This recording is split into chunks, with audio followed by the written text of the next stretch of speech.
Hi everyone, welcome to Human Resources Management Unit number 4.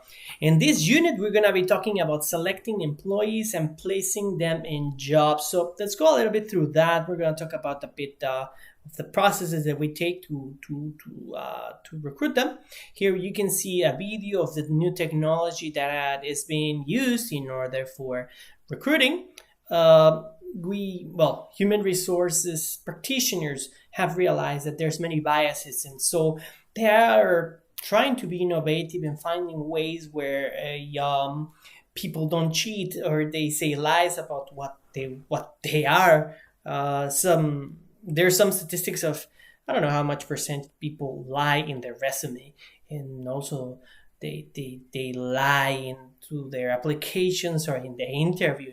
They go like, yeah, I'm a team player and I really enjoy working with people, but in reality is you're almost like me, super grumpy, and you don't talk to anyone. So anyways, so in this case, let's talk about that. Let's talk about personal selection. So this is the process in which organization makes decisions, right? They do the job analysis, they do the forecasting, they open the application process, which method they choose, whether it's through a recruiter, whether through their website, and how that's independent to each one of the employers, and it ends up with selected individuals placed in that job, right?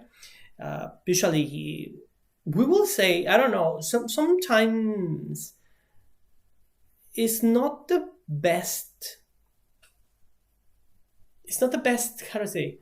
It's not the best potential employee, the one that gets hired. Sometimes there's bias in the sense that the interview goes bad and the employee, which was actually very good on paper, in reality he doesn't reflect who he is, maybe because he was nervous. So sometimes again it's a bit of luck. Sometimes it's about your resume, your history, and whether they want to believe you or not, and sometimes it's just luck. So if it's for you, it's for you. If it's not for you, it's not for you.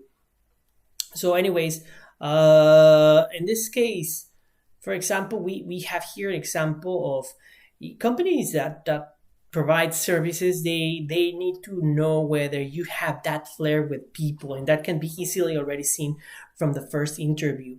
And not to say that people that is introverted, they don't have a good flair with people, but they need to practice it. No, I say that some jobs you have to be like an actor and behave as nicely as you can in the job, regardless you're not that kind of person. Even if you're very shy, but at work you're not shy because you're just an actor of that. So this goes together with that. No, that selection process, they want to see whether you can, if you don't have that skill naturally, whether at least you can fake it till you make it. So anyways, so what are the steps in the selection process? Let's go through this one. So in this case, we have the screening of applications and resumes. This screening before time used to be manual, but nowadays is done by computers. That's a very bad thing for many of us, because in the end, some of these robots or computers are only able to read certain things on your resume that if you don't have such things, or they are not able to identify that kind of profile, they will just exclude you already from the selection process. If, let's say, for example, the robot said something about entrepreneurship, this experience, this language, this facility for this, if you don't have many of, let's say, 80% of the keywords, your resume will be eliminated, regardless that you were really matching to that position. So anyways, we have the testing and reviewing on work samples. We can do tests for the employees to see if they can pass, aptitude test to see whether they are able to perform certain tasks, logical thinking, or I don't know, it can be any kind of test. Many companies have many different kinds of tests. The other day I just learned that in Korea you have some companies you have to do like a knowledge test, which to me is ridiculous, but anyways, that's personal, that's local thing. So anyways, we have interviewing the candidates. That's part of the process. We go and ask them, we check, and we also give them some tests in terms of whether they are able to respond things or think quickly as we want. We have the checking of references and background. So yeah, we like you, so we're gonna call your previous employer and see whether you really were the CEO or not, as you stated in your resume. Then we call and no, actually you were just you were the CEO of your company, but yeah, your company is one, so that doesn't count. And then finally making the selection, right, which is the process of pretty much choosing which one is the best one that matches. Like I said, sometimes it's not about the skills, the case house, the knowledge, skills, ability, and others. Sometimes the others are the thing that perhaps this guy has the flair. He can speak very well. He doesn't have that much education, but somehow he makes up with his personality and his critical thinking. He's able to solve problems very quickly. He doesn't have a master's like the other guy or a PhD or so much education, so it varies. So in this case, we have many employers are now using the applicant tracking system, which is they through a database they have all the resumes. Some of them use the application form, which is pretty common. I personally hate doing that because you want to apply for a job and you have to fill forms and fill forms and fill forms and fill so many different forms. One form can take you just 1 hour to fill. So if you're planning to apply for 3 or 4 or 5 jobs, you possibly cannot do it in one day. So anyways, that's easy for them, but not easy for the employees, so the potential employees. So those are the problems. But anyways, they have these databases where they try to organize all the employees, their potential employees they're going to interview and screen and so. And nowadays that is much better.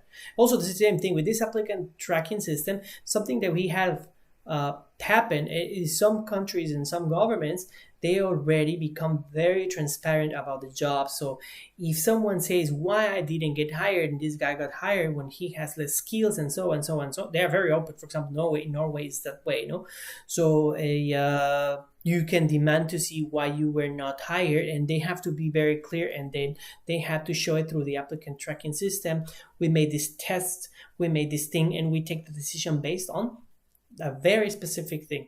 So there's this avoids kind of having nepotism, hiring friends, all of that. So anyways, let's continue. So in this case, like I said, we will be looking at the case house, the knowledge, ability, skills, and others, and see how we can match what the company wants and the job description and the job analysis, and everything comes together to say, okay, we like you because you have all the things that we need. But the problem is that, again, not all the time we are going to have just one. Sometimes we have 5 candidates. 5 are equally good, and we have to take the decision based on other things that perhaps they show through the interview or through their personality, and is something that is not objective as much. So anyways, when we have a selection method, we have to think that it has to be reliable, valid, generalized, of high utility, and also uses legal selection criteria. So in this case, for example, we have the reliability, which is in this case, we are measuring the right things with the right questions. We cannot say that this question shows that the employee is very lazy. So maybe that the reliability and validity of the test, because the questions were not, or the problems were not well structured, then they are not reliable or valid. And that means that probably the employee was good, but you thought he was lazy because he was not able to answer this kind of questions, where perhaps maybe was not well structured.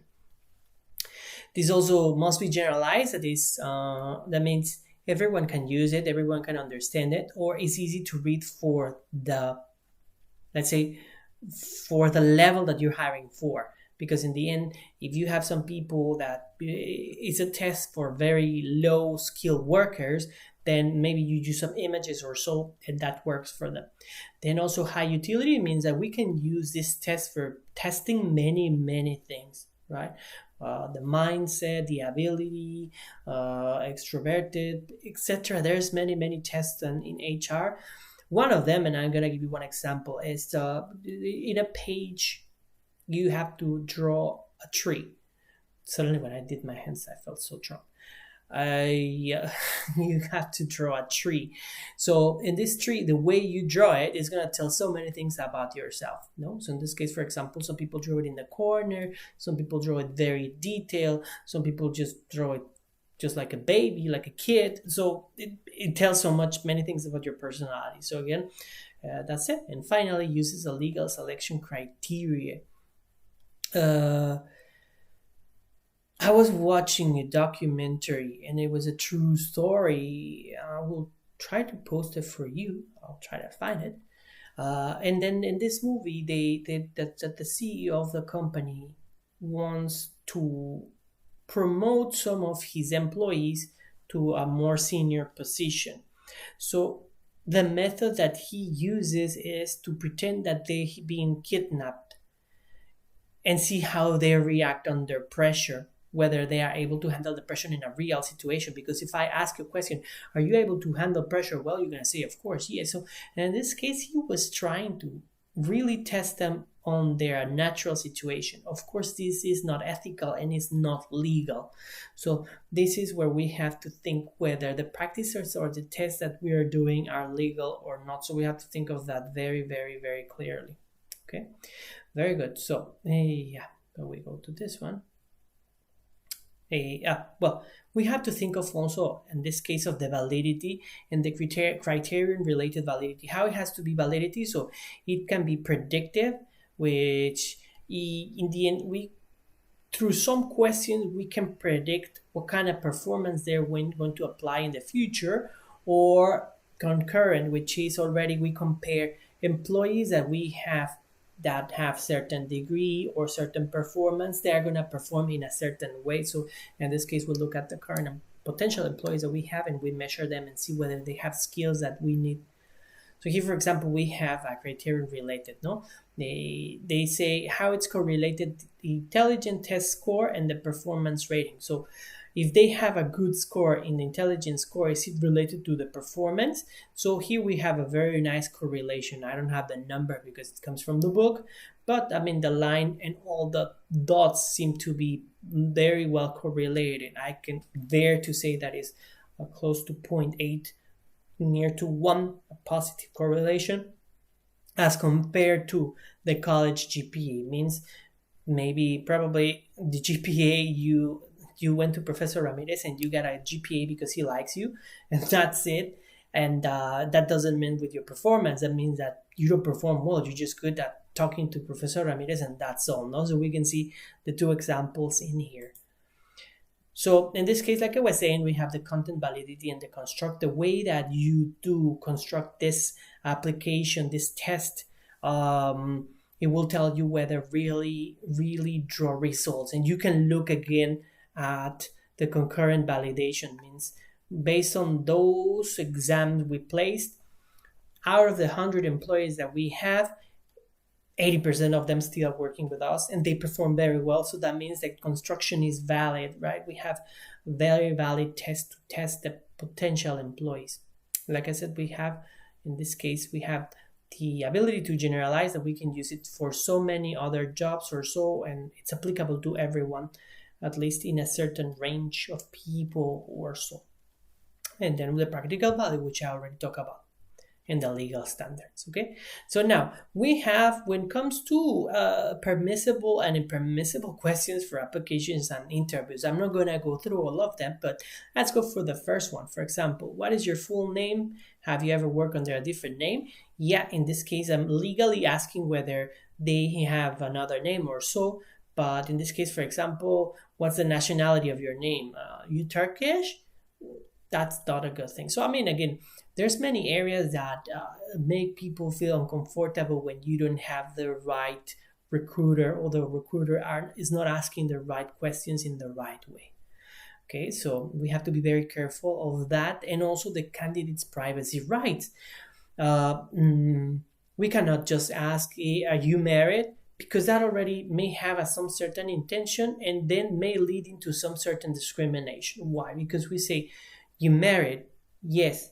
Do you have kids? Yes. So that already leads to some of the employers to say, if you have kids, you cannot take care of the job or you cannot travel abroad, and then perhaps create some biases. So in this case, there's personal questions that are related to that, and we have to respect the employees and whether they want to share it or not, right? So in this case, nowadays in Korea, things, for example, are changing in the sense that you should not show your university or your picture, and I think that's a very good start. But I can say, for example, Norway is a very different example where the openness for hiring is a requirement by law, right? So the fairness is required by law because they don't want that nepotism happens throughout their companies. So anyways, and also this one, I forgot to mention something very important, which is privacy rights. So here, for example, we go through an ethical question, which is, can I check out the social media of the applicant to take a decision? Because what happens if, for example, the potential employee appears with a cigarette of marijuana and dreadlocks in his profile in Facebook? Like, oh, this guy loves drugs. Is that a right assessment? We can say, is his personal life?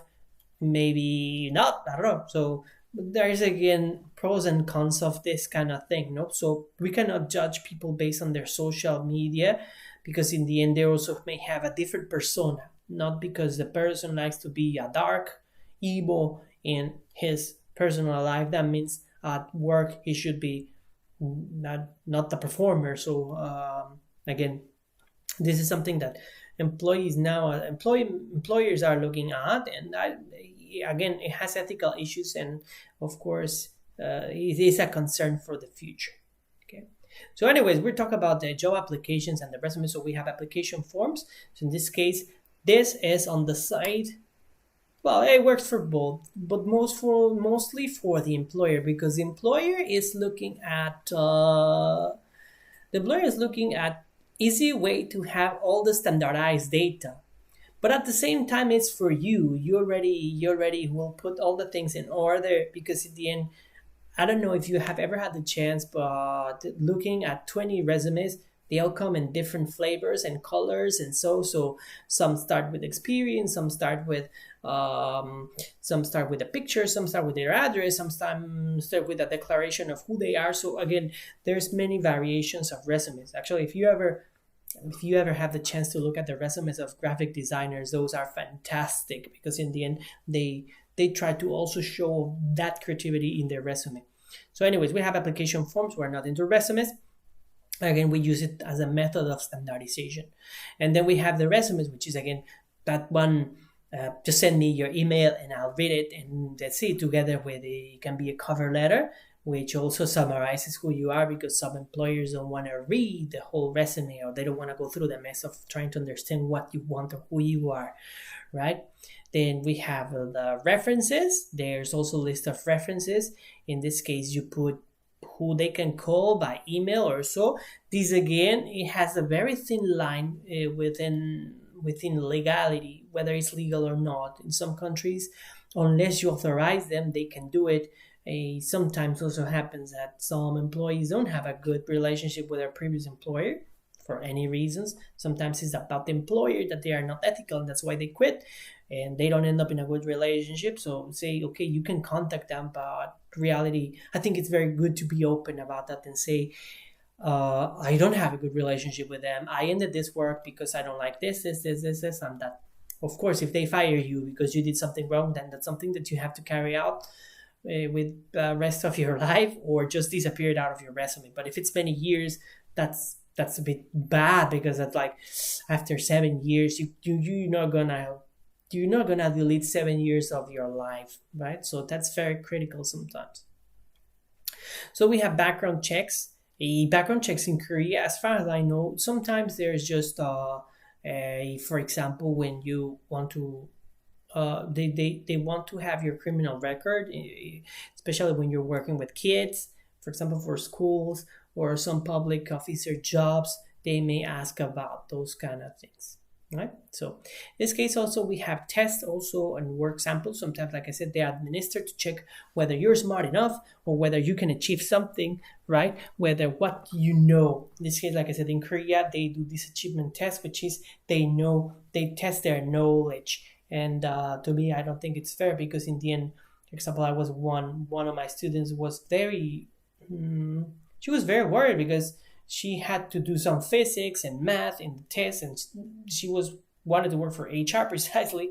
So it says like, I don't want to do this test because I don't feel it.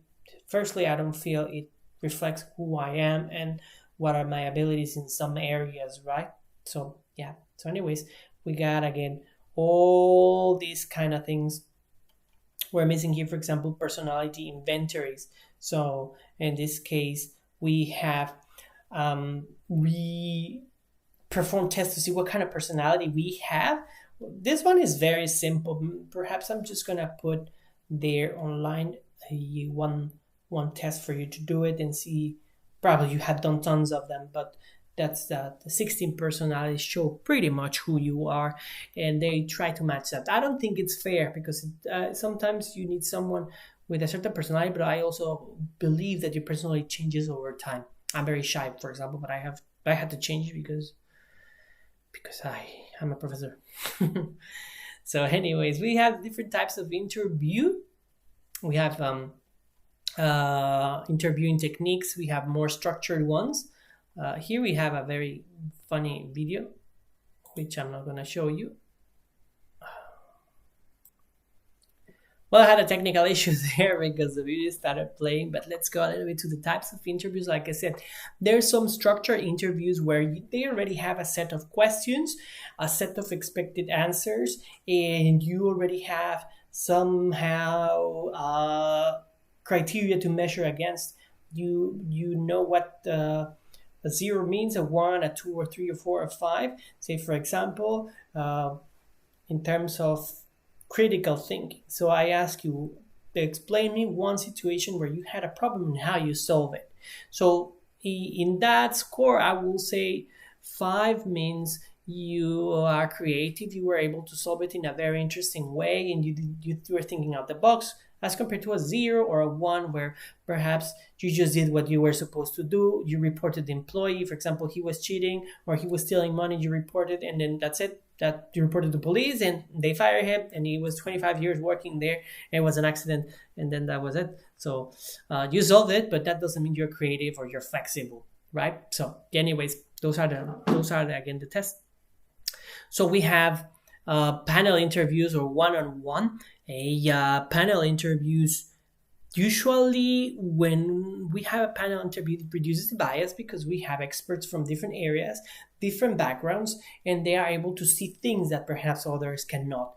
It's difficult as an employee because you have to address 3 or 4 people at the same time, and sometimes where you're addressing one question, already someone else is picking up something that you said to prompt the next question, and that's when sometimes it's a bit stressful, right?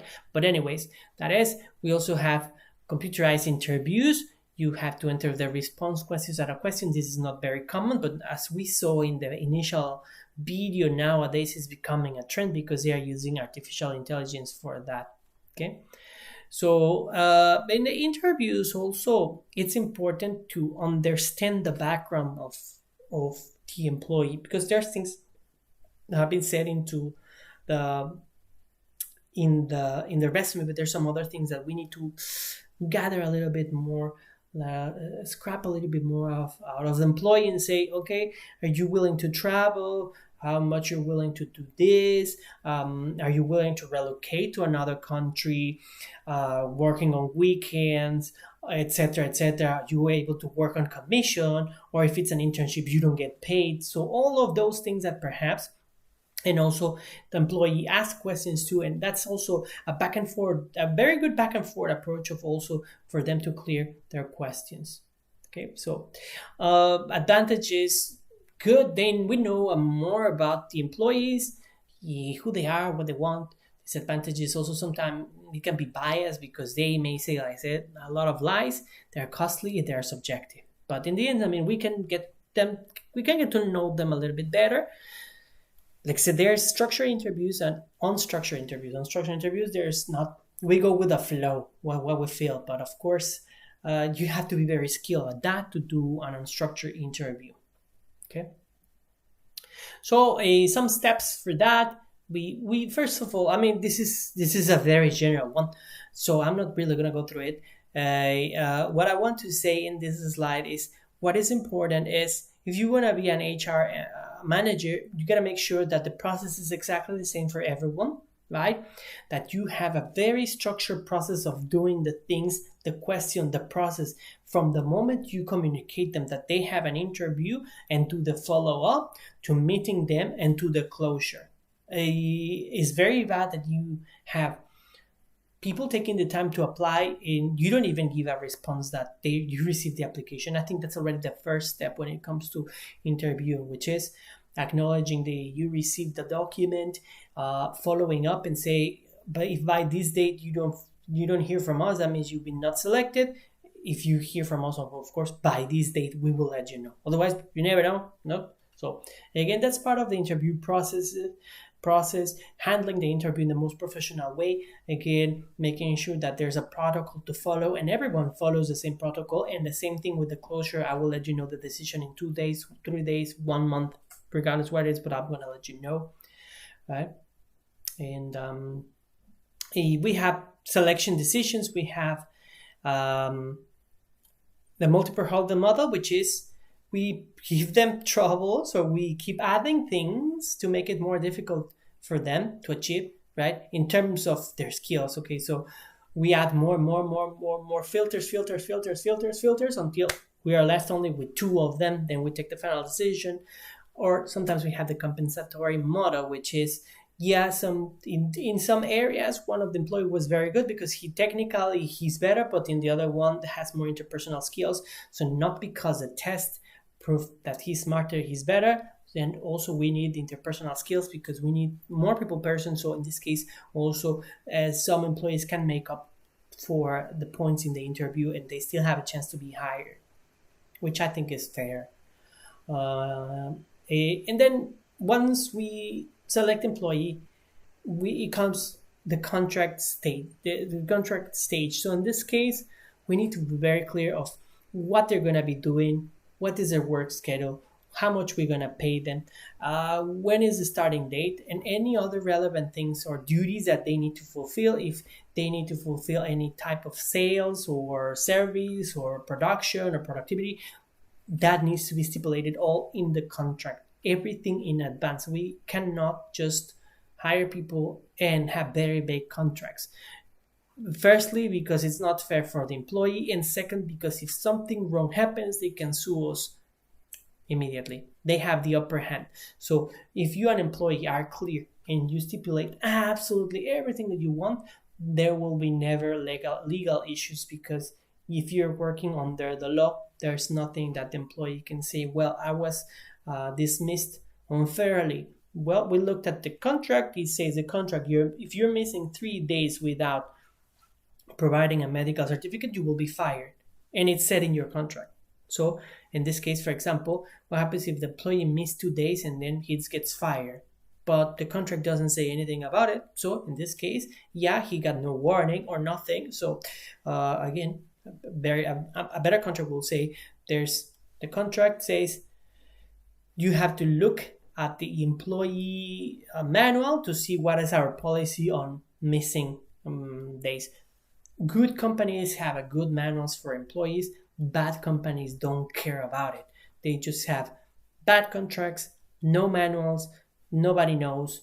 Everything is a question and then gives uncertainty to employees. Uncertainty to employees is the worst thing that can happen. So anyways, that's the way it is. And that is all. So that's all for today. I'll see you on the next week. Thank you for watching. And then if you have any questions, please upload them on the eCampus. And then I will answer you through there. Thank you so much. And I'll see you next week.